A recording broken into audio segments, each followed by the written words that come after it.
Yo, selamat datang di channel Warga Anime, warganya para wibu sedunia. Dan masih bersama Mr. Q di sini. Pada kesempatan kali ini, Mr. Q akan menceritakan sebuah manga spin-off Tensura terbaru yang berjudul Clayman Revenge. Timeline dari cerita ini diambil setelah Clayman dikalahkan oleh slime rendahan yang tak lain dan tak bukan adalah Raja Iblis Rimuru. Ada juga yang berpikir bahwa manga ini merupakan sebuah simulasi yang dibuat oleh Ciel Sensei. Jika kalian mengikuti light novel Tensura volume 19-nya, di sana diceritakan bahwa information partikel dari jiwa Clayman akan diberikan kepada Tear yang terluka karena jahil. Nah, karena ini adalah hal dasar dari kesadaran atau ekstensi karakter, bisa saja ego Tear dan Clayman akan tergabung. Bahkan bisa saja Clayman malah yang mengambil alih dari tubuh Tear. Untuk itulah, Ciel membuat simulasi untuk membuat Clayman menjadi baik, supaya nanti ketika Tear sembuh, tidak terjadi pemberontakan ego dari Clayman. Oke, dan langsung saja, tanpa basa-basi lagi, mari kita mulai.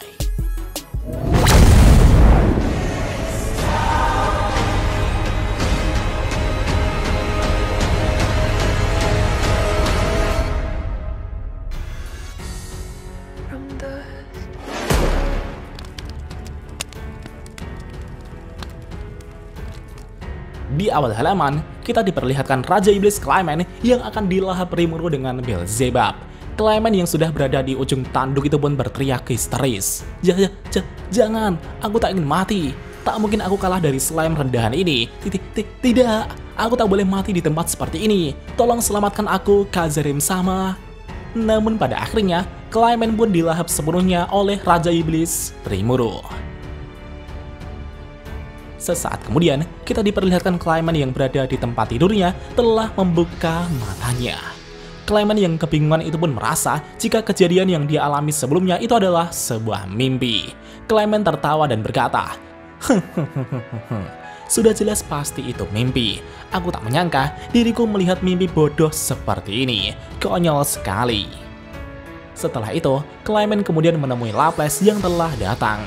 Laples yang melihat Clayman masih ngantuk itu pun berkata, tidak biasanya kau tidur sampai jam segini.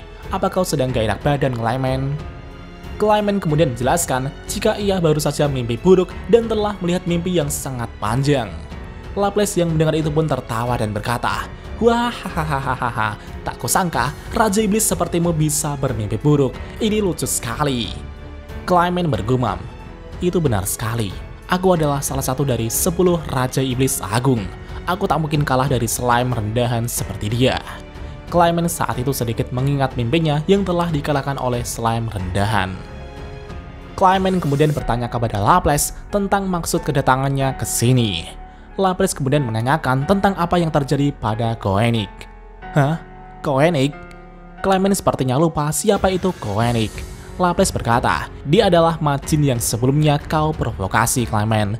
Kau pernah bilang pada Koenig kan, jika Koenig bisa mengalahkan Raja Iblis Leon, dia bisa menjadi Raja Iblis yang baru. Clayman yang mendengar itu pun teringat kembali. Oh, si otak burung yang tak tahu diri itu ya. Kabarnya, dia langsung bersemangat dan menyusup ke tempat Leon. Laples bertanya, apa dia tak tahu kalau Leon itu kuat dan telah mengalahkan Kazarim-sama? Clayman dengan santai menjawab, ya, dia pasti tak akan menang. Malahan aku merasa dia bisa langsung dikalahkan oleh bawahan Leon. Laples pun sedikit kasihan dengan nasib Koenig tersebut.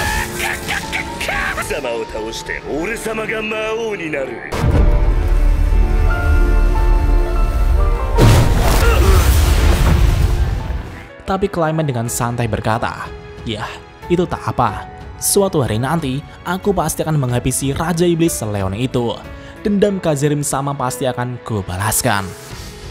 Clayman kemudian mengingat masa lalunya ketika bersama Kazarim-sama.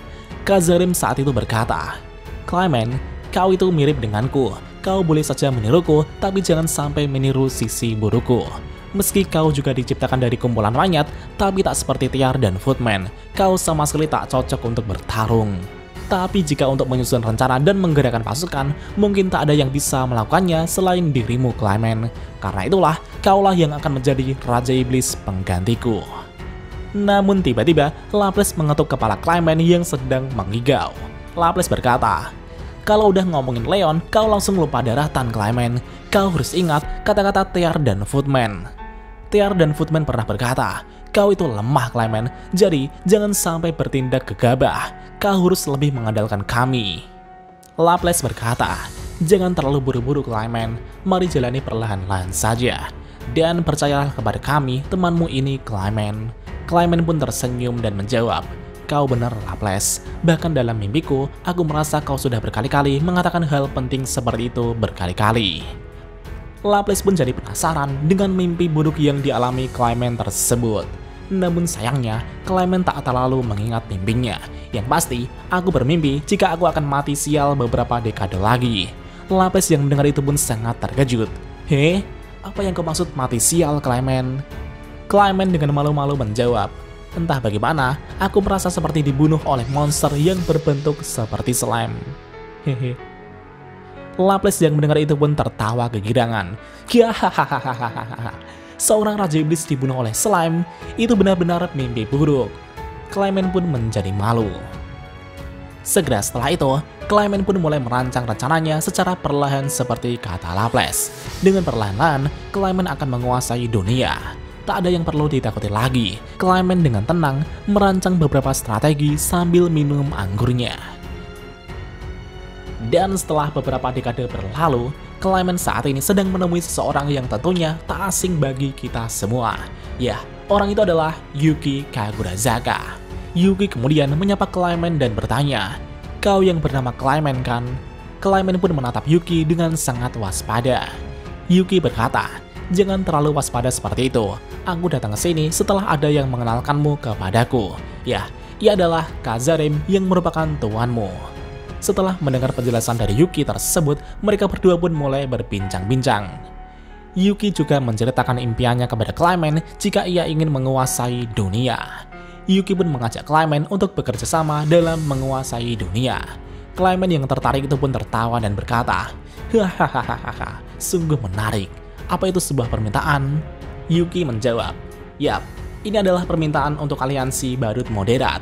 Clement pun bertanya kepada Yuki tentang apa imbalan yang akan ia dapat dari kerjasama ini. Yuki menjawab bahwa bayarannya adalah kebangkitan dari Raja Iblis Kazarim. Bagaimana kalau begitu? Tanya Yuki. Dan tentunya Clement pun tak punya alasan untuk menolak. Kebangkitan Raja Iblis Kazarim sama adalah prioritas utama. Yuki pun tersenyum dan berkata, sudah kuduga kau akan bilang begitu. Mari kita kuasai dunia bersama-sama kemudian hidup dengan menyenangkan. Clement pun senang akan hal itu. Tapi di saat yang sama, Clement merasa aneh karena entah mengapa Clement merasa seperti pernah bertemu dengan Yuki sebelumnya di suatu tempat. Ya, Clement sepertinya mengingat akan mimpinya yang telah bertemu dengan Yuki sebelumnya. Dan setelah pertemuannya dengan Yuki beberapa dekade yang lalu, aliansi badut moderat menjadi lebih kuat. Waktu untuk Clement berevolusi menjadi True Demon Lord akan tercapai sebentar lagi. Dan hari kebangkitan Raja Iblis Kazarim juga akan segera tiba. Dengan kecerdikan Clement dan juga selama ada kekuatan dari orang itu, semuanya akan berjalan lancar. Dan pada saat itu, dari bola kristal, Clement kemudian melihat pergerakan Gelmut yang sedang memulai rencana untuk melahirkan Raja Iblis yang baru. Namun pada saat itu, Clement tak sengaja melihat sosok yang tak asing di sana. Clement yang melihat Rimuru itu pun langsung gemetar. Apa-apaan ini? Kenapa aku merinding ketika melihatnya? Majin ini sepertinya pernah kulihat sebelumnya. Dan sesaat kemudian, Laplace dan Clement telah melihat Gelmut yang telah terbunuh. Sedangkan Orc Lord juga telah dikalahkan oleh Majin itu. Rencana yang telah dirancang Clement selama beberapa dekade untuk menjadikan Orc Lord sebagai Raja Iblis agar bisa menjadi boneka Clement telah gagal. Setelah kejadian itu, Majin yang sejatinya adalah slime itu telah mendirikan sebuah negara monster. Tak sampai di situ saja, slime itu juga telah mengalahkan Keribis yang telah dikirim Clement. Bahkan pasukan Falmouth yang sengaja dipicu Clement juga telah dimusnahkan tanpa sisa, yang akhirnya itu membuat si slime itu menjadi True Demon Lord. Melihat rencananya telah digagalkan satu persatu oleh slime itu, Clement pun sangat kesal dan melempar gelasnya hingga pecah. Sial, bagaimana bisa? 20.000 pasukan dihabisi oleh satu orang Majin saja. Pasti semua pasukan itu hanyalah berisi manusia lemah saja. Dasar orang-orang tak berguna. Sialan kau slime rendahan, mau sampai kapan kau mengganggu rencanaku? Clayman pun mulai mengingat mimpinya dahulu jika ia pernah bermimpi konyol dibunuh oleh slime. Clayman pun merasa selalu berpikir negatif ketika memikirkan tentang slime. Clayman yang pusing kepala itu berkata, sepertinya aku alergi terhadap slime. Sesaat kemudian, datanglah Raja Iblis Frey yang menemui Clayman untuk menyampaikan berita bagus. Frey kemudian mengatakan jika Raja Iblis Milim telah berhasil mengalahkan Raja Iblis Carrion. Itu adalah pertarungan yang sangat luar biasa. Clayman yang mendengar itu pun tersenyum dan berkata, begitu ya, benar juga, aku masih punya kekuatan ini, kekuatan yang tak tertandingi, Milim Nafa. Dengan item Lord of Domination yang diberikan oleh orang itu, Raja Iblis Milim kini telah menjadi boneka dalam kendaliku. Rencanaku memang banyak yang gagal, tapi selama aku memiliki kekuatan ini, evolusi menjadi True Demon Lord adalah hal yang mudah. Clayman pun tertawa dan berkata, bukankah ini terdengar bagus Milim? Clayman pun akan menampar Milim sambil berkata, bagaimana rasanya harus mematuhi orang lain? Namun di saat Clayman akan menampar Milim, Clayman merasakan sesuatu yang buruk yang akan terjadi nantinya.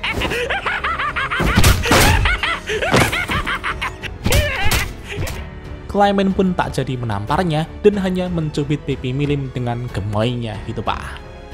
Dan apakah yang akan terjadi selanjutnya? Mari kita lanjut di part selanjutnya. お前も同じ目に遭うってことでいいんだよな。